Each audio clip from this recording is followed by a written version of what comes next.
अस्सलाम वालेकुम। Programme night addition में हम आपको खुशामदीद कहते हैं। नाज़रीन, गुज़श्ता कई सालों से जहां पाकिस्तान ने वॉर ऑन टेरर में अमेरिका का इत्तेहादी बनकर मगरबी दुनिया को ये बताया कि पाकिस्तान दुनिया में दहशतगर्दी नहीं चाहता, वहीं पाकिस्तान को कुछ ऐसे दहशतगर्द ग्रुप से कई सालों तक नुकसान पहुंचता रहा जो पाक अफगान बॉर्डर से ऐसी कार्रवाइयाँ करते रहे। ज़्यादा पुरानी बात नहीं है जब हमारी मसाजिद में धमाके किए गए, हमारे स्कूल के छोटे छोटे बच्चों को शहीद किया गया, ख़वातीन के बाजार नहीं छोड़े, ना ही सरकारी इदारों के दफातर। इस जंग को लड़ने के लिए पाक फ़ौज और मुल्क के सारे हसास इदारों ने दिन रात एक किया। लगभग 70,000 बेगुनाह जाने गईं और बड़ी ही जद्दोजहद के बाद पाकिस्तानी इदारों ने इस दहशतगर्दी को शिकस्त दी। लेकिन हमेशा हसास इदारे ये रिपोर्ट्स देते रहे हैं कि दहशतगर्दी के नेटवर्क को तो ख़त्म कर दिया है, लेकिन इनके स्लीपर सेल्स अभी भी मौजूद हैं, जिनकी सूरत में बहरहाल ख़तरा तो मौजूद है। तहरीक तालिबान पाकिस्तान में कमोबेश 65 ग्रुप्स ऐसे थे जो पाकिस्तान के अंदर दहशतगर्दी करते रहे। चूँकि इनकी आमाजगाहें अफ़गान इलाकों नूरिस्तान, पख्तिया और कुन्नड़ जैसी जगहों पर हैं और अफ़गानिस्तान में तालिबान की हुकूमत आने के बाद तहरीक तालिबान पाकिस्तान का मज़ीद वहाँ रहना मुश्किल हो सकता था। अब हुकूमत पाकिस्तान तहरीक तालिबान के साथ मुज़ाकरात कर रही है और उम्मीद ज़ाहिर की जा रही है कि बहुत जल्द अमन मुआहिदा हो जाएगा। ज़राए के मुताबिक इस मुआहिदे के तहत हुकूमत TTP के तमाम गिरफ्तार अफराद को रिहा करेगी और बाकी लोगों के लिए भी आम मुआफ़ी का ऐलान हो सकता है। TTP से मुलाकातें पहले कबायली इलाके खोस्त में हुई और उसके बाद अफ़गानिस्तान में तालिबान हुकूमत के वज़ीर दाखिला सिराजुद्दीन हक्कानी ने ज़िम्मेदारी ली और काबुल में पिछले 2 महीनों से हुकूमत पाकिस्तान और TTP के दरमियान मुज़ाकरात चल रहे हैं, जो कि अब कामयाबी की तरफ आगे बढ़ रहे हैं। और इन्हीं मुज़ाकरात के नतीजे में तहरीक तालिबान के बहुत से रहनुमाओं को रिहा किए जाने की तवक्को है। वफाकी वज़ीर इत्तलात फवाद चौधरी ने इन मुज़ाकरात की तस्दीक करते हुए कहा है कि मुज़ाकरात में मुतासरा ख़ानदानों को कतई नज़रअंदाज नहीं किया जा सकता, बल्कि उन्हें एतमाद में लिया जाएगा। ज़रा सुनिए क्या कहा उन्होंने। वज़ीर-ए-आज़म पाकिस्तान इमरान खान ने 1 अक्टूबर 2021 को अपने इंटरव्यू में तहरीक तालिबान पाकिस्तान से मुज़ाकरात का तज़किरा किया था। इन मुज़ाकरात की शुरुआत हो चुकी है। जो मुज़ाकरात तहरीक तालिबान पाकिस्तान से हो रहे हैं वो पाकिस्तान के आइन और कानून के तहत होंगे। इन मुज़ाकरात में जो इन इलाकों के अफराद हैं उनको भी एतमाद में लिया जा रहा है। मुज़ाकरात की पेशरफ्त को सामने रखते हुए फायरबंदी में तोसी होती जाएगी। नाज़रीन, दहशतगर्दी के मुतासरा ख़ानदान कोई 1, 2 या 10-20 नहीं है। तकरीबन 70,000 कुर्बानियाँ देकर इस दहशतगर्दी की जंग को जीता था। अब हुकूमत क्या सबको एतमाद में लेगी या कोई एक पॉलिसी के तहत ये मुज़ाकरात हो रहे हैं? याद रहे कि तहरीक तालिबान पाकिस्तान और अफ़गान तालिबान अगरचे दोनों ही अफ़गानिस्तान से ऑपरेट करते रहे हैं, लेकिन अपने इस नज़रियात, अहदाफ, अस्करी हिकमत अमली और पुश्त पनाही को लेकर बिल्कुल दुश्मन रही हैं। इसी मौजू पर मुझे बात करनी है। दिफाई तज्ज़ियाकार जनरल रिटायर्ड अमजद शुएब साहब मुझे ज्वाइन कर रहे हैं। अस्सलाम वालेकुम, बहुत बहुत शुक्रिया जनरल साहब आपका। जनरल साहब, TTP जिसने हमारे बच्चों को शहीद किया, जिसने सिक्योरिटी फोर्सेस पर हमले किए, जिसने यहाँ ख़वातीन के बाज़ारों पर हमले किए, ख़वातीन पर हमले किए, ऐसे लोगों से आज मुज़ाकरात हो रहे हैं जिन ख़ानदानों ने भुगता है, क्या उनको एतमाद में लिया गया है? बिस्मिल्लाहिर्रहमानिर्रहीम। देखिए जी, बज़ाहिर तो उनको एतमाद में नहीं लिया गया, इसलिए कि हमने देखा जैसे ये बातचीत शुरू हुई और प्राइम मिनिस्टर ने भी इसका जब जिक्र किया तो उसके बाद खास तौर पे APS पेशावर के जो फैक्ट्रीज थे, बच्चों के वालिदैन वगैरह, उनको हमने देखा कि वो सड़कों पे थे, बैनर उठाए हुए, प्लेकार्ड्स उठाए हुए, और वो एहतजाज कर रहे थे। और उनका हमेशा ये एहतजाज रहा है, जब भी कभी कोई इस तरह की बात आई है जिससे लगे आपको नरम गोशा रखते हैं या उनके साथ कोई मफाहमत करने की कोशिश कर रहे हैं TTP के साथ, तो ये लोग हमेशा एतराज करते रहे और इनका एतराज है भी जायज, क्योंकि और उनका भी और किसी का भी हो, हर शख्स जो है वो आपसे इंसाफ मांगेगा। बिल्कुल, वो ये कहेगा कि मुझे मेरा प्यारा वापस नहीं ला के दे सकते तो कम से कम इंसाफ तो दो ना। तो वो हुकूमत का फर्ज है अव्वलीन के वो इंसाफ उनको दिलाए। लेकिन बदकिस्मती यहाँ पे क्या है कि इंसाफ ही, हमारा जो इंसाफ का सिस्टम है वो ही कोलैप्स किया हुआ है। और यहाँ पे आप देखिए कि एक वक्त पे हमने जरूरत महसूस की कि हमारा नॉर्मल क्रिमिनल जस्टिस सिस्टम काम नहीं कर रहा, लिहाजा हमें मिलिट्री कोर्ट्स जो है वो बनाने चाहिए। तो मिलिट्री बनाए, लेकिन आपको याद होगा कि उसमें भी बार पार्लियामेंटेरियन जो है वो आंसू बहा रहे थे कि जी मिलिट्री कोर्ट्स, क्योंकि जैसे जो मिलिट्री कोर्ट्स हैं वो जरूरी नहीं थे उनके ख्याल में, यानी उनके ख्याल में जिनको इंसाफ मिलना चाहिए उनकी हैसियत ही कोई नहीं है, तो वो मिलिट्री कोर्ट्स आगे ना बढ़ सके, उनकी मुद्दत खत्म हो गई। जब वो मिलिट्री कोर्ट्स काम भी कर रहे थे तो उसमें अपील जो थी वो सिविल कोर्ट्स में जानी थी। हुकूमत का मसला ये है कि क्या हुकूमत बाकी मुल्क में जो लोग जिनका नुकसान नहीं हुआ, क्या उनके अमन नहीं चाहिए? लेकिन एक और मसला है ना जनरल साहब, तहरीके तालिबान पाकिस्तान के लगभग कमोबेश 65 ग्रुप हैं। आपने किन ग्रुप्स के साथ बात करनी है? फिर हम ये भी जानते हैं कि इन ग्रुप्स को फंडिंग एनडीएस रॉ की तरफ से होती रही है।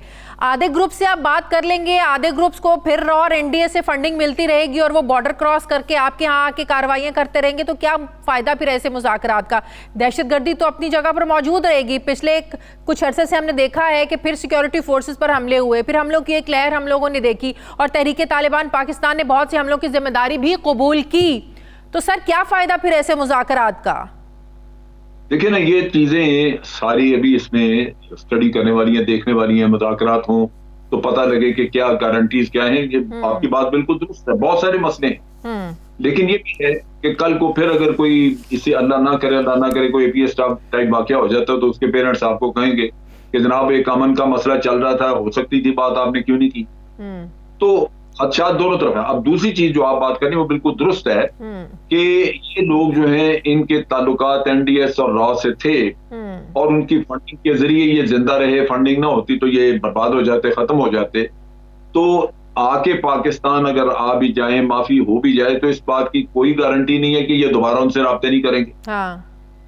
वो कोई भी गारंटी नहीं दे सकता, और मेरा नहीं ख्याल अगर कोई गारंटी दे भी तो वो वैलिड होगी। दूसरी चीज ये है कि ये भी हो सकता है कि ये आपसे धोखा करें और एक माफी लेके आके बैठ के तो यहाँ अपने आप को दोबारा मुनज़्ज़म करना शुरू कर दें। बिल्कुल। अपने साथ और भी लोग मिलाएं जो पहले नहीं मिले हुए थे, उनको भी कायल करें और इनकी तादाद बढ़ती जाए। इनका भी कोई आप गारंटी नहीं दे सकते। लेकिन वही बात है कि इन सब चीजों का कुछ पता चलेगा जब आप कंडीशंस वगैरह स्टडी करेंगे, देखेंगे। अब अभी जो सूरत हाल है वो ये है कि अफगान तालिबान ने आपसे कहा था कि हमने भी अपने लोगों को माफी दी है, आप भी इनसे बात करके देखें और माफी देने का अगर कुछ हो सकता है।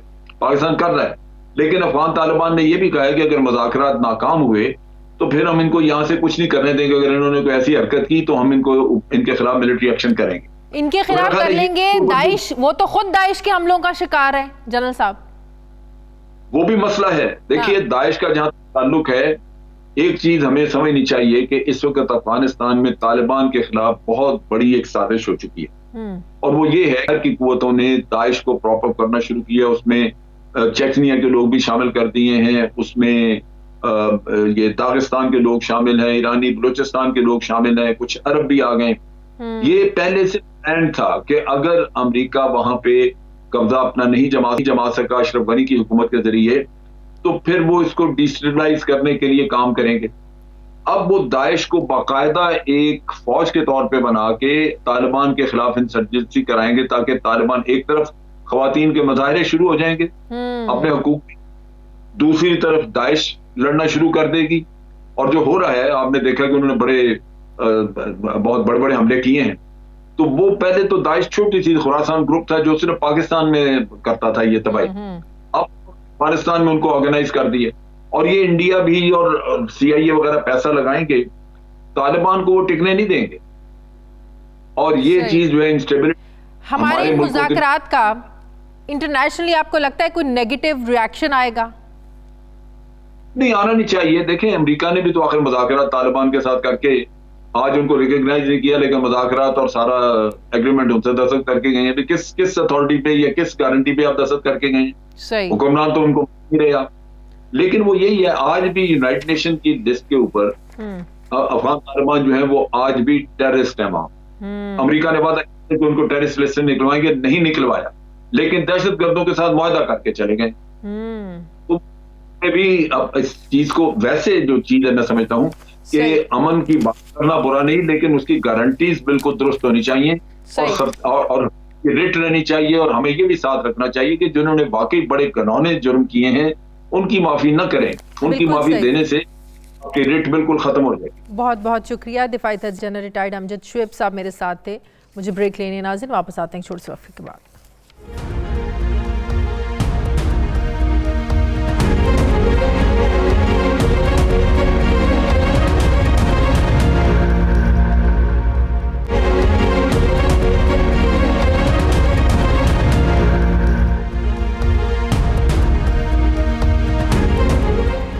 ब्रेक के बाद एक बार फिर से आपको खुशामदीद कहते हैं। नाज़रीन, आज कौमी सलामती कमेटी के इजलास में MQM की तरफ आज ये मुतालबा किया गया कि अगर तहरीक लब्बैक पाकिस्तान बहाल हो सकती है तो MQM का क्या कसूर है। उन्होंने ये कहा कि पुलिस वालों को शहीद करने से ताली बजाने की दहशतगर्दी बड़ी नहीं है। दफ्तर खोलने का मुतालबा करते रहे मगर हमें इजाज़त नहीं दी गई। ये मुतालबा आज किया MQM पाकिस्तान की तरफ से। मुझे ज्वाइन कर रहे हैं MQM पाकिस्तान के रहनुमा ख्वाजा इजहारुल हसन साहब। अस्सलाम वालेकुम, बहुत बहुत शुक्रिया ख्वाजा साहब आपका। ख्वाजा साहब, ये कोई पहली बार मुतालबा आप लोगों की तरफ से नहीं आया है, माजी की हुकूमत से भी आप लोगों ने ये मुतालबा किया, आज भी आप लोग ये मुतालबा कर रहे हैं। सबसे पहले तो ये बताइएगा TTP से कंपैरिजन क्यों कर रहे हैं आप लोग? मैं बस यही आपसे गुजारिश करना चाह रहा था। मुझे नहीं पता कि आज कौमी सलामती में क्या गुफ्तगू हुई और मीडिया के किन जराए ने उस गुफ्तगू को इस तरह से हमारे सामने पेश किया, उसमें क्या कितना वसूख है।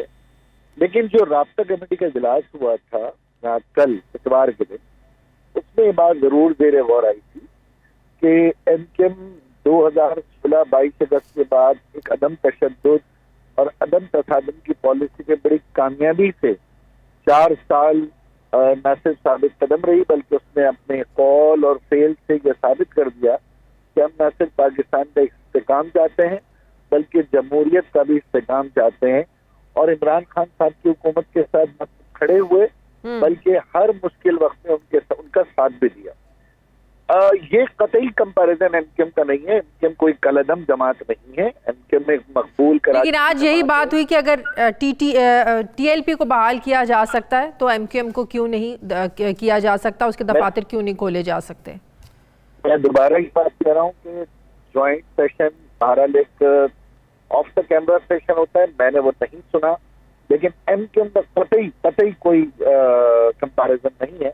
लेकिन अगर एप्पल टू एप्पल आप हाइपोथेटिकली कंपेयर कर भी लें तो मैं ये तो कहने में हक बजाने दूं कि जो जमात 4 साल अपने आप को साबित कर चुकी हो, हुकूमत का साथ दे चुकी हो, क्रिटिकल इश्यूज के ऊपर, चाहे बजट हो, चाहे चेयरमैन सेनेट हो, खारजा पॉलिसी हो, उसमें हमने हुकूमत का साथ दिया हो, तो इस इत्तेहादी को वो फ्रूटफुल रिजल्ट मिलने चाहिए जिसकी कहने की जरूरत ही नहीं है। और ये बावजूद इसकी कि मैं कहूँगा कि हाँ हमें एक अच्छा एनवायरनमेंट मयसर है, लेकिन ये जरूर सवालिया निशान हमारे कारकुनान। लेकिन मैं यही पूछ रही हूँ ये कि आज को मुतालबा ये पहली दफ़ा नहीं हुआ, इससे पहले भी आप लोगों ने नून लीग की हुकूमत से भी मुतालबात किए और PTI का जब से आप लोग हिस्सा बने हैं, जब से इनके इत्तेहादी बने हैं, आप लोगों ने बारहा ये मुतालबा किया है। तो क्या वजह है कि नून लीग के दौर में भी आपका ये मुतालबा नहीं माना गया और इन 3 सालों में भी नहीं माना गया?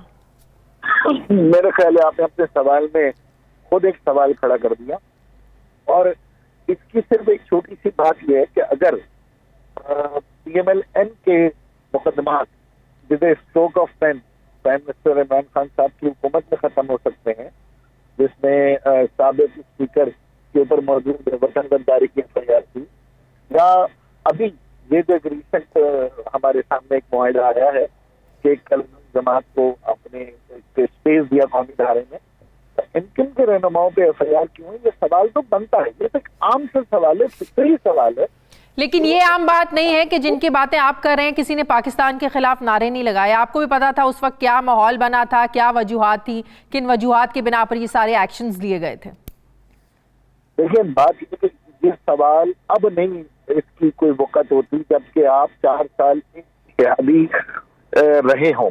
आप जाहिर है अपने रियासतों क्या हमने अपनी पॉलिसियों से ख्याल किया, हमने इमरान खान की जमात को भी अपने साथ इत्तेहादी साबित कदम रहे, एक अच्छे इत्तेहादी की ऐसे साबित कदम रहे। तब ये सवाल की वक़्त नहीं रहती। 22 अगस्त 2016 में और 21 में का फर्क गुजर चुका और इस दौरान हमने कॉल फेल से साबित किया, यही तो कहना चाह रहा हूं मैं। और फिर दूसरी बात ये, हमें तो ये बात कहनी चाहिए, हमें तो ये बात कहनी भी नहीं चाहिए, हम तो हुकूमत के आदी है, हमारे ये मुतालबात तो खुद इमरान खान साहब महसूस कर लेने चाहिए।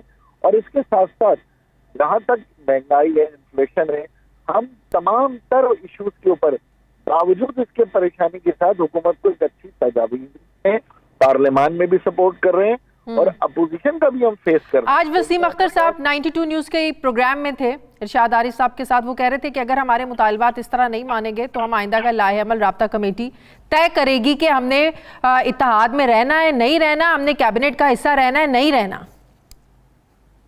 देखिए, सियासत में ऑप्शंस तो हमेशा हैं, लेकिन जहां तक ये वाली बात भी है, राब्ता कमेटी में कल ये बात भी जेर गौर आई थी, लेकिन हमें ये भी देखना है कि अगर हम इस हुकूमत का ये सोचते भी हैं तो क्या हम पीटीआई और पीपल्स पार्टी को नतीजा समझते?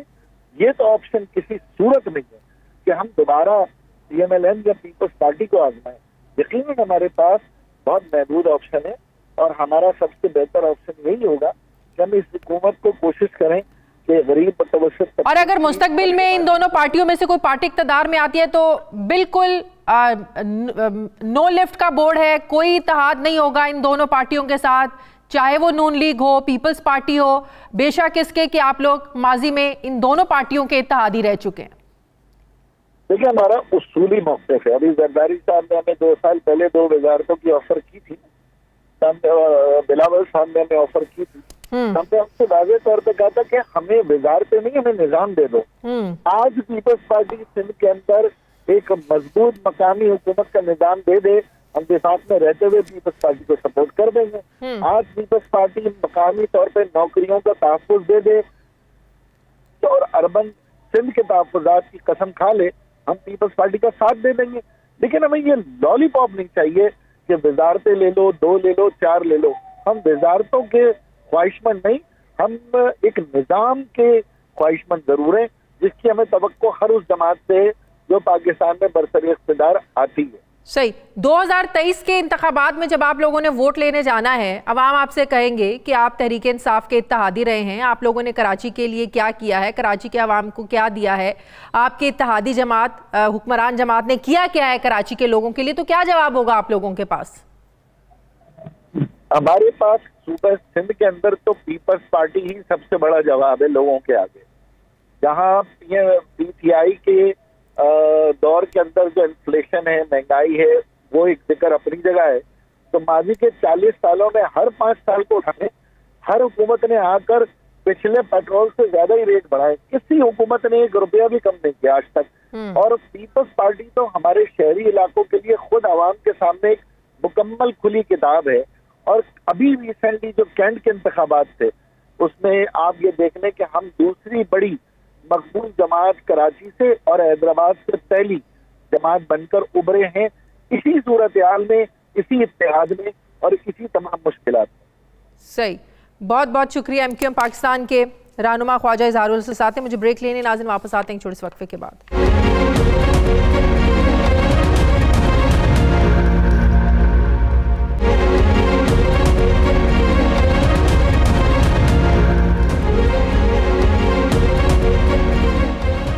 ब्रेक के बाद एक बार फिर से आपको खुशामदीद कहते हैं नाज़रीन। डस्का इलेक्शन में होने वाली धांधली पर इलेक्शन कमीशन की तहकीकाती रिपोर्ट ने पीटीआई हुकूमत के साफ शफाफ इंतखाबात के बयानिए को यकसर मुस्तरद कर दिया है। जॉइंट इलेक्शन कमिश्नर सईद गुल की तैयार करदा 133 सफ़ात पर मुश्तमिल रिपोर्ट के मुताबिक इलेक्शन के दिन इंतखाबी एहलकार, पुलिस और मकामी इंतज़ामिया अपने नाजायज़ आकाओं के हाथों की कठपुतली बने रहे। रिपोर्ट में ये लिखा गया है कि ऐसे लगता था कि एक मुस्तकिल ऑब्जर्वेटरी फोर्स पर प्रिजाइडिंग अफसरान को चला रही थी या उन्हें लालच दे रही थी, जिस वजह से ये प्रिजाइडिंग ऑफिसर्स जो हैं इंतखाबात के दौरान अपने फ़राइज़ की अंजामदेही में नाकाम नजर आए। रिपोर्ट में 20 प्रिजाइडिंग ऑफिसर्स का भी जिक्र किया गया जिन्हें ज़बरदस्ती किसी नामालूम मकाम पर ले जाया गया था, जबकि तहकीकात में इन अफसरान के बयानात में भी तज़ाद देखने को मिला कि उन्हें नामालूम मकाम पर लेकर आखिर कौन गया।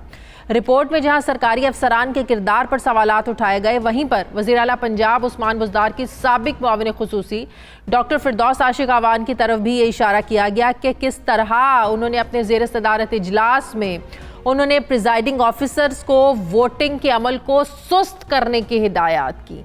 पीटीआई हुकूमत जहां साफ शफाफ इंतखाबात के नारे बुलंद करती थकती नहीं थी, वहीं डस्का इलेक्शन के हवाले से मंजर आम पर आने वाली जो तहकीकाती कमेटी है, इसने हुकूमत का पोल खोल दिया है कि कैसे मुनज़्ज़म धांधली की गई। अब रिपोर्ट आने के बाद नून लीग वज़ीर आज़म इमरान खान को इस्तीफ़ा देने और नए शफाफ इंतखाबात कराने का तकाजा कर रही है, जबकि दूसरी तरफ पीडीएम ने भी हुकूमत के खिलाफ कमर कस ली है। पीडीएम ने हुकूमत को टफ टाइम देने के लिए आइंदा माह इस्लामाबाद की तरफ लॉन्ग मार्च करने का इंदिया भी दिया है। अब एक तरफ महंगाई है कि रोज़मर्रा अशिया की कीमतों में हम देख रहे हैं इजाफा हो रहा है, बेरोज़गारी का जिन भी मुंह खोले खड़ा है और लोगों को रोज़गार मिलना मुश्किल होता जा रहा है, जबकि रही सही जो कसर है ये बिजली, पेट्रोल और गैस की कीमतों के बढ़ने के साथ साथ डॉलर की कीमत में इजाफा भी पूरी कर रहा है कि इससे महंगाई का एक से बढ़कर एक नया तूफ़ान आ रहा है। सवाल ये है कि वज़ीर आज़म इमरान खान ने नून लीग हुकूमत के खिलाफ 4 हलके खोलने का मुतालबा किया था और आज डस्का इलेक्शन का हलका भी पीटीआई हुकूमत के खिलाफ खुल चुका है और इसकी रिपोर्ट भी मंजर आम पर आ चुकी है। डस्का इलेक्शन की रिपोर्ट के नतीजे में क्या पीडीएम इमरान खान हुकूमत को गिराने में कामयाब हो पाएगी, मैं बात करूंगी। मुझे ज्वाइन कर रहे हैं साबिक secretary election commission Kanwar Dilshad साहब। अस्सलाम वालेकुम, बहुत बहुत शुक्रिया कंवर दिलशाद साहब आपका। कंवर दिलशाद साहब, हुकूमत तो इस रिपोर्ट को ये कह के जो है ना वो इसको तरदीद करती रही और कहती रही कि इस पे तो साइन ही नहीं है, साइन के बगैर है ये रिपोर्ट। फिर आपने भी एक प्रोग्राम में कहा, फिर रिपोर्ट भी मंजर आम पर आ गई। लगता है हुकूमत हकीकत को फेस नहीं करना चाहती है। कितनी डैमेजिंग है ये रिपोर्ट जो डस्का इलेक्शन के हवाले से सामने आई है? असूली तौर पर इलेक्शन कमीशन पाकिस्तान ने आज दोपहर 2 बजे अपने इजलास के बाद ये रिपोर्ट बाकायदा वाज़ेह तौर पर जारी कर दी है और वही रिपोर्ट है जो चंद रोज पहले अखबारात में आ चुकी थी। उसी वही मतन है, वही मंदराजात हैं। लेकिन सबसे बड़ी अहम बात यह है कि ये जो report election commission of Pakistan ने जारी की है, ये पंजाब हुकूमत के खिलाफ चार्जशीट कर दी इन्होंने और पंजाब हुकूमत के जो अफीसरान थे, पुलिस के अफीसरान या महकमा तालीम और इसके बाद सेक्रेटरीट ग्रुप के लोग जिन्होंने इस बाकायदा गड़बड़ करने में, धांधली करने में, बाकायदा प्रिजाइडिंग ऑफिसर पर दबाव डाला, हरासमेंट की, उनको खौफजदा किया गया। फिर बाकायदा सवाल उठाया गया कि वज़ीर आला के AC deputy secretary AC house में क्या कर रहे थे? ये बाकायदा सवाल है। तो इलेक्शन कमीशन पाकिस्तान ने डिप्टी सेक्रेटरी जो है जो गए हैं चीफ मिनिस्टर साहब के, उनको बाकायदा जवाब तलबी भी करनी है और उन्हें वजीर आला से पूछना है कि आपका डिप्टी सेक्रेटरी जो है वो मसरूर क्या करने गया था। तो ये बड़े मामले, बड़े सीरियस किस्म के मामले आगे बढ़ते जाएंगे क्योंकि जो हमारा इलेक्शन एक्ट का जो सेक्शन 167 है वो बहुत वाज़ेह है कि जो भी पोलिंग स्टेशन में खौफ और हरास पैदा करे, पोलिंग स्टेशन पर कब्जा करे, प्रिजाइडिंग ऑफिसरों को जो है वो दबाव में डाले, तरगीब दे, लालच दे या मॉनेटरी फाइनेंशियल और पुलिस एहलकारों का जबरदस्ती 20 प्रिजाइडिंग ऑफिसर्स को लेके जाना, फिर उनके बयानात में तजाद आना, तो देखा जाए तो ये सारी मशीनरी किसके मातहत है? कौन चला रहा है आपकी पुलिस को, आपकी ब्यूरोक्रेसी को? तो सर ये बहुत बड़ा सवालिया निशान है पंजाब हुकूमत पर बहुत बड़ा चार्जशीट कर दिया ना इलेक्शन कमीशन ऑफ पाकिस्तान ने पंजाब हुकूमत को चार्जशीट कर दिया कि आप इंतखाबात में धांधली के मुर्तकब पाए गए हैं, वह 1 हल्का हो वह 50 हल्के हो, बात तो बराबर ही है। इस लिहाज से उन्होंने अपने 1 हल्के का, लेकिन वो पीटीआई वाले कहते हैं कि नौशहरा का इलेक्शन जो ज़िमनी हुआ था वो हम हार गए। अगर हमने अपनी सरकारी मशीनरी का इस्तेमाल करना होता तो जहां हमारी वहां पे भी हुकूमत है वहां पर भी करते, हमने यहाँ क्यों करना था? वो तो साबित हो गया ना। ये तो बाकायदा जवाब देने में इतने इनके अंदर अहलियत नहीं है। सूबाई खैबर पख्तूनख्वा की इंतजामिया अलहदा है, उन्होंने कोई गड़बड़ नहीं की, उन्होंने बाकायदा फ्री हैंड दे दिया, जो जिसकी कामयाबी होगी वो तस्लीम कर लिया। लेकिन यहाँ तो उन्होंने एक अना का मसला बनाते हुए एक ऐसी सीट जो मुस्लिम लीग नून की सीट थी उस पर बिला वजह इन्होंने पूरी मशीनरी झोंक दी और इसमें तो ये बाद में आगे चल के तो चीफ सेक्रेटरी, जो साबिक चीफ सेक्रेटरी पंजाब है या साबिक आईजी पंजाब है, उनको भी बुलाया जाएगा कि ये आपकी मौजूदगी में किस तरह से वाकयात पेश हो गए। ये बड़ा स्टेप बाय स्टेप जाएगा। लेकिन ये मेरा ख्याल में ये है कि वज़ीर आज़म पाकिस्तान को चाहिए कि चूंकि वो फेयर इलेक्शन करने के हमेशा वो दायी रहे हैं और अब भी बातें करते हैं कि जी इलेक्शन पाकिस्तान में बेशक शफाफ होने चाहिए। तो प्राइम मिनिस्टर ऑफ पाकिस्तान को चाहिए कि बाकायदा वो डायरेक्ट एक्शन ले। इससे पहले के भी इलेक्शन के कंवर साहब, मेरा सवाल ये है, इलेक्शन कमीशन इस पर क्या एक्शन ले सकता है? इलेक्शन कमीशन पाकिस्तान के पास दो ऑप्शन है। पहली ऑप्शन तो ये है कि इनको बाकायदा डायरेक्ट अपने इख्तियारात को भी इस्तेमाल करते हुए इनको सस्पेंड कर सकता है, बरतरफ कर सकता है, डिसमिस कर सकता है। किसको? और दूसरा किसको? ये जो स्टाफ के जो लोग हैं जिन्होंने धांधली करवाई है, इन लोगों को डिप्टी कमिश्नर हो गया, आरओज हो गए, आरओ को तो उन्होंने अपना कर दिया, आरओ को तो आज उन्होंने सस्पेंड कर दिया उनको, दोनों अपने इलेक्शन कमीशन के डीआरओ आरओ तो उनको सस्पेंड कर दिया। तो इलेक्शन कमीशन पाकिस्तान यानी घर से ही एहतसाब शुरू किया इन्होंने। इसी तरह ये इनके खिलाफ फौजदारी मुकदमा फिलहाल जो हमारा इलेक्शन एक्ट है 2017 का, उसका सेक्शन 174 बड़ा वाज़ेह है। उसमें लिखा है जो करप्ट प्रैक्टिस में मुलव्वस पाए जाए उनको क्रिमिनल प्रोसीडिंग के तहत मुकदमे दर्ज करने की इलेक्शन कमीशन पाकिस्तान के पास इख्तियारात हैं। तो अब इलेक्शन के पाकिस्तान जो है डिस्ट्रिक्ट सेशन जज मुल्क सियालकोट को ये बाकायदा आर्डर जारी करेगा कि इनके खिलाफ FIR दर्ज कर ली जाए। और FIR दर्ज करने की मौदियत होगा, मुद्दा जो होगा, कंप्लेनेंट जो होगा, वो इलेक्शन कमीशन पाकिस्तान होगा। एक और रिपोर्ट में सिफारिश की गई है कंवर साहब के हर प्रिजाइडिंग ऑफिसर को मुनफरिद नंबर वाले डिस्पोजेबल ब्रेसलेट की शक्ल में एक ट्रैकिंग चिप दी जा सकती है, जिससे उसके मकाम के बारे में जाना जा सकता है और मुस्तकबिल में ऐसे वाकयात से बचा जा सकता है। मुस्तकबिल में ये ठीक है, ये उनका बड़ा अच्छा स्टेप है जो उन्होंने अपना किया। लेकिन आज की रिपोर्ट के बाद आइंदा इंतखाबात में कोई ब्यूरोक्रेसी, कोई प्रिजाइडिंग ऑफिसर जो है वो डस्का की रिपोर्ट पर जो अगर इबरतनाक सजा दे दी गई तो कोई भी ऑफिसर जो है वो धांधली में मुलव्वस नहीं पाया जाएगा। सही, बहुत बहुत शुक्रिया। साबिक सेक्रेटरी इलेक्शन कमीशन शाद साहब मेरे साथ थे। मुझे टेलीफोन लाइन पर जॉइन कर रहे हैं वज़ीर आज़म के मुआविन खुसूसी अली नवाज़ अवान साहब। अस्सलाम वालेकुम, बहुत बहुत शुक्रिया अली नवाज़ अवान साहब। अली नवाज़ साहब, बड़ी चार्जशीट है इलेक्शन कमीशन की रिपोर्ट NA-75 डस्का के इलेक्शन के हवाले से, कितनी डैमेजिंग है आप लोगों के लिए? कहा जा रहा है कि अंदर ताई शर्मिंदगी भी महसूस कर रही है हुकूमत कि ये जो रिपोर्ट आई है ये बहुत बड़ी शर्मिंदगी का बायस है आप लोगों के लिए।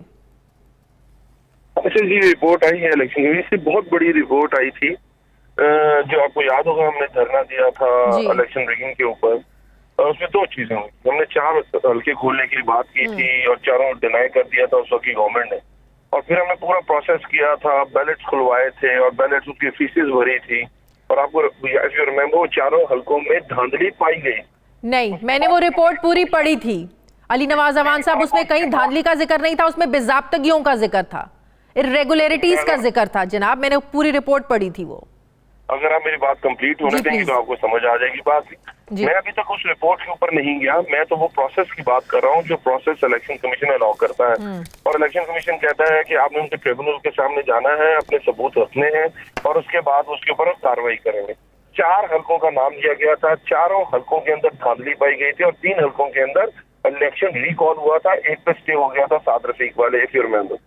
उसके बाद वाली रिपोर्ट की आप बात कर रही हैं, जब 7 साल में एक्स बाद में चीफ जस्टिस भी बने थे, उन्होंने उसके ऊपर एक कमीशन बना था। फिर उन्होंने 72 पॉइंट्स के ऊपर ये कहा था कि ये पॉइंट वो है जिनके ऊपर अगर आप काम करें तो आइंदा वाले इलेक्शन बेहतर हो सकते हैं। हमारा मौकफ ये है, उस वक्त भी ये था और अब भी ये है कि आए बैठते हैं और इन इलेक्शन प्रोसेस को बेहतर करते हैं। 1970 के बाद से पाकिस्तान का कोई इलेक्शन फ्री एंड फेयर नहीं हुआ।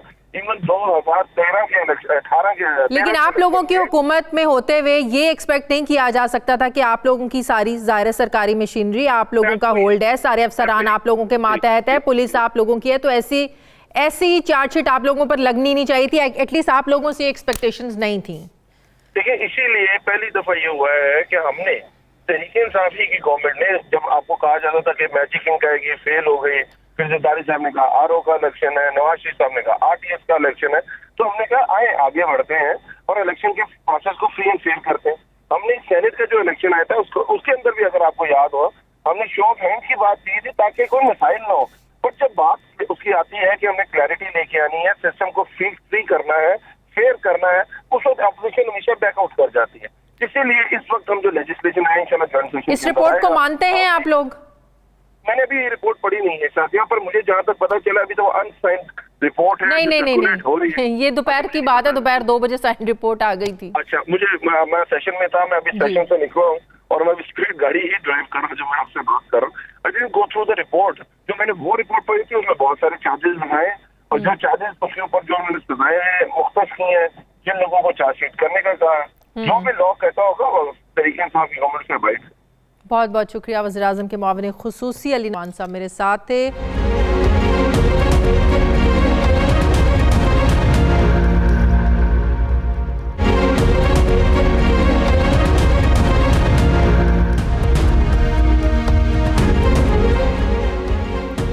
ब्रेक के बाद एक बार फिर से आपको खुशामदीद कहते हैं नाज़रीन। वज़ीर आज़म इमरान खान और इनके वज़रा से जब भी महंगाई के बारे में बात करें या उनसे सवाल करें बढ़ती हुई महंगाई के हवाले से, तो वो हमेशा ज़्यादा कारों की फ़रोख्त और कंस्ट्रक्शन इंडस्ट्री के बढ़ते हुए कारोबार की मिसालें देना शुरू हो जाते हैं। लेकिन ये क्या, आज मुल्क के तमाम बड़े अखबारात में कंस्ट्रक्शन एसोसिएशन ने मैं अपने कैमरामैन से कहूँगी कि इसको ज़रा जूम करके दिखा दें।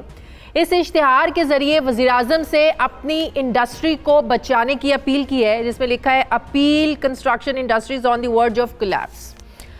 ईंटों की कीमतें हों, इसमें लिखा भी हुआ है कि कितने % ईंटों की कीमतें बढ़ गई हैं। सीमेंट हो, सरिया हो, एल्यूमिनियम हो, सब मार्च 2020 से अक्टूबर 2021 तक इनकी कीमतों में औसतन 70% तक इजाफा हो चुका है। जी हाँ, 70% तक, जिसकी वजह से न सिर्फ एक आम आदमी के लिए घर बनाने का ख्वाब ही रह गया है, बल्कि मुल्क का तामीराती शोबा भी अब तबाही के दहाने पर पहुंच चुका है। ये हुकूमत बड़े क्रेडिट ले रही थी, कंस्ट्रक्शन इंडस्ट्री बूम पर है, अब बड़े हम उनको मराद दे रहे हैं। वज़ीर आज़म साहब खुद कहते रहे हैं कि ये इंडस्ट्री रीढ़ की हड्डी की हैसियत रखती है, जिसे कोरोना के दौरान भी बंद रखने से मना किया गया, क्योंकि कंस्ट्रक्शन इंडस्ट्री के साथ 20 ऐसी छोटी बड़ी सनतें जुड़ी हैं जो कि चलती रहें तो मजदूर से लेकर एक बड़े बिल्डर तक सबके घर का चूल्हा जलता रहे।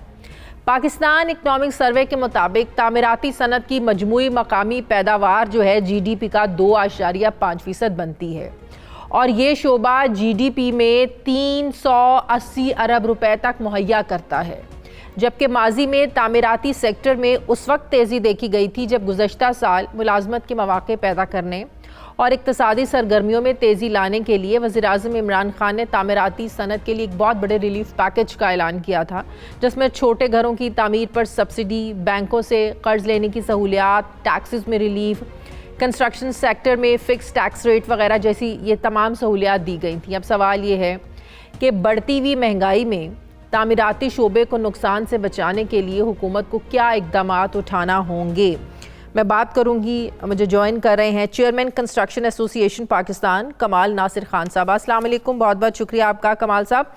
कमाल साहब, बात यह है, जैसे मैंने अपने इंट्रो में भी कहा कि हुकूमत से, हुकूमती लोगों से जब भी बात करें कि इतनी महंगाई है तो हमेशा ये कहते हैं कि देखें इतना सीमेंट फ़रोख्त हो गया, इतना सरिया फ़रोख्त हो गया, इतनी कारें जो है ना वो फ़रोख्त हो गई, हमारी तो कंस्ट्रक्शन इंडस्ट्री बहुत बड़ी ज़बरदस्त चल रही है, हम तो बड़ा ज़बरदस्त रिलीफ पैकेज दे रहे हैं, अब आम बंदे के लिए अपना घर बनाना ख्वाब नहीं रहेगा, ये हकीकत में जो है ना वो बदल जाएगा।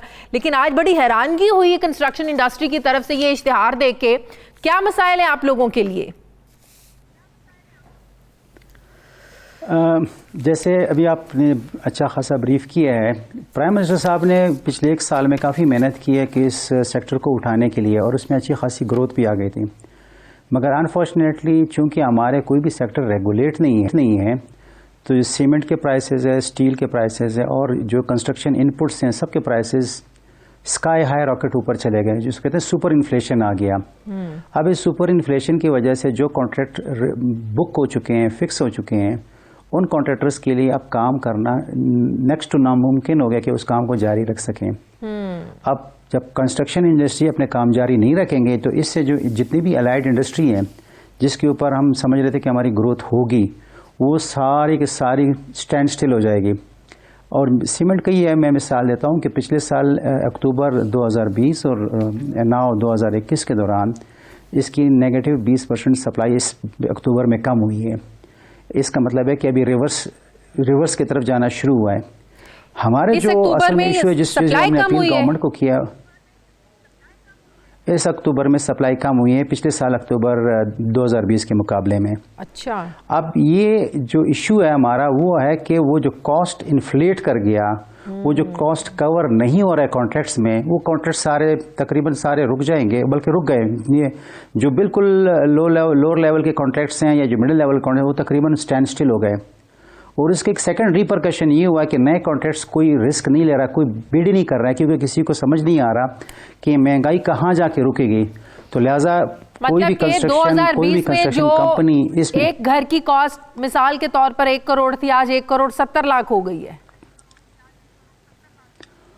एग्जैक्टली मैं अगर जनरली मैं कह सकता हूँ, अगर पर स्क्वायर फुट वहाँ पे 4000 था तो इस वक्त ये 6000 से ऊपर हो गया। तो इसका मतलब 50% कॉस्ट कंस्ट्रक्शन का बढ़ गया है। यानी जो भी आप सीमेंट से अंदाजा लगा लेना, पिछले साल 480 का बैग था, आज 730 में है।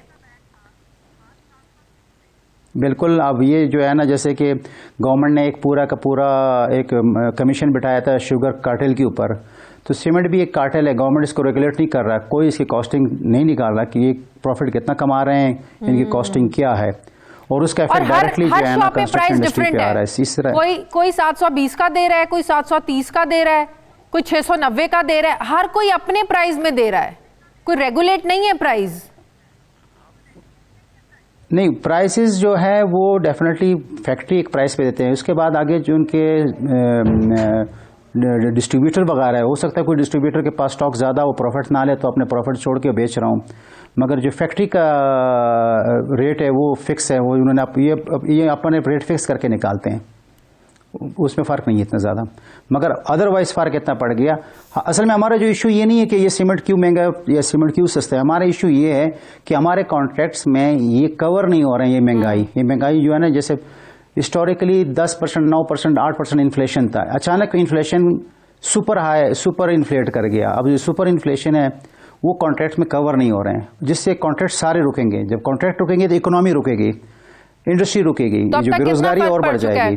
कि जो पिछले साल के कॉन्ट्रैक्ट्स हुए हैं और अब इस महंगाई के बाद वो कॉन्ट्रैक्ट बिल्कुल खत्म, मतलब कि बंद हो गए हैं, प्रोजेक्ट रुक गए हैं। जैसे मेरे से रोज़ाना की बुनियाद पे हमारे जो कंस्ट्रक्शन इंडस्ट्री वाले मीटिंग्स कर रहे हैं, तो जनरली जो बिलियन और 500 मिलियन वाले कॉन्ट्रैक्ट्स थे वो तकरीबन सारे रुक गए हैं। अच्छा। और अगर नहीं रुके हैं तो इसलिए नहीं रुके हैं कि वो 2-3 दिन वाइंड अप के पोजीशन में वो ये एक्सपेक्ट कर रहे हैं कि गवर्नमेंट, जैसे हम गवर्नमेंट के साथ इन टच है, अपने डिपार्टमेंट के साथ इन टच है, मगर डिपार्टमेंट इसमें अपने आप को आजकल जैसे कि जनरली एक ट्रेंड है कि जिन्हें फिर हमें नैब क्या कहेगा या हम कैसे जवाब देंगे, तो कोई डिसीजन लेने के मूड में नहीं है। वो कहते डायरेक्ट गवर्नमेंट डिसीजन ले, या प्रोविंशियल गवर्नमेंट प्रोविंस के प्रोजेक्ट्स के डिसीजन ले, और फेडरल गवर्नमेंट फेडरल जो प्रोजेक्ट्स हैं उसके डिसीजन ले। गवर्नमेंट इस डिपार्टमेंट इस मूड में नहीं है कोई भी डिसीजन ले और इस इशू को एड्रेस करें। और अगर ये इशू एड्रेस नहीं हुआ तो जो जितने एक साल मेहनत की है प्राइम मिनिस्टर में वो सारा माइनस में चला जाएगा। घर बैठ जाएंगे कि फिलफॉर जो मानी हमारी डिमांड ये है कि जो ये महंगाई आई, जो इस वक्त इफेक्ट आया इस महंगाई का, गवर्नमेंट हमारे साथ बैठ के और सारे स्टेक होल्डर्स को बिठा के इसका एग्जैक्ट निकाल सके कि इसका इफेक्ट क्या आ रहा है। और इफेक्ट के लिए डेफिनेटली जैसे मुशर्रफ रजीम एक SRO निकाला था गवर्नमेंट ने कि ईच कॉन्ट्रैक्ट पे इतने % इनको कंपनसेशन दिया जाए ताकि ये प्रोजेक्ट जो है ना, जो भी इसका लॉस है, जो भी इसके पर इफेक्ट आए वो इफेक्ट कवर हो सके। सब्सिडी, तो हमारी डिमांड पहले यही है। दूसरी हमारी डिमांड ये नहीं, सब्सिडी नहीं। जैसे कि मैंने कॉन्ट्रैक्ट बुक किया है, मैंने गवर्नमेंट के साथ या किसी भी डिपार्टमेंट के साथ 500 मिलियन का कॉन्ट्रैक्ट बुक किया है, तो मैंने उस पर 10% या 8% प्रॉफिट रखा। उस पर महंगाई आ गई 70% या 60% या 85% आ गया। सही। अब ये 40% या 50% लॉस है। 500 के अगेंस्ट मैंने 200-300 अपने जेब से डाल के प्रोजेक्ट को ख़त्म करना है, तो ये पॉसिबल नहीं है सबके लिए, क्योंकि कंस्ट्रक्शन इंडस्ट्री पहले भी ज़बू अली का शिकार था।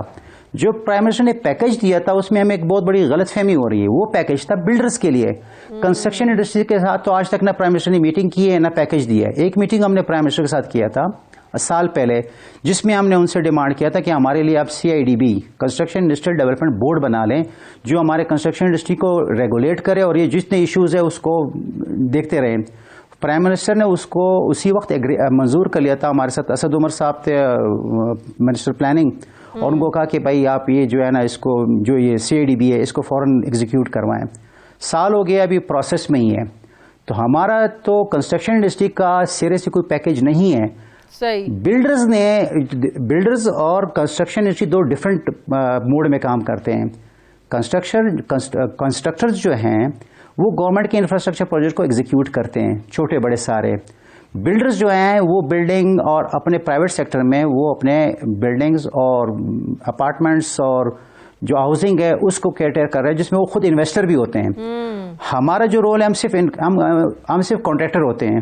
हमें गवर्नमेंट जॉब देते हैं, हम उस जॉब को एग्जीक्यूट करते हैं, उसके अगेंस्ट पेमेंट मिलती है। सही सही। अब जो हमें प्रॉब्लम आ रहा है वो ये आ रहा है कि अभी हमारे लिए पॉसिबल नहीं है, स्पेशली जो छोटे कॉन्ट्रैक्टर्स है वो तो बिल्कुल ये पॉसिबल नहीं है कि वो काम को जारी रख सकें। सही, मतलब वो जो पैकेज था वो बिल्डर्स के लिए था, कंस्ट्रक्शन इंडस्ट्री के लिए नहीं था। बहुत बहुत शुक्रिया, बहुत शुक्रिया कमाल नासिर खान साहब हमारे साथ थे, कंस्ट्रक्शन एसोसिएशन। नाज़रीन, हमारे प्रोग्राम का वक्त ख़त्म हो गया। फीडबैक ज़रूर दीजिएगा, अपना ख्याल रखिएगा। मुझे इजाज़त दीजिए, अल्लाह हाफिज़।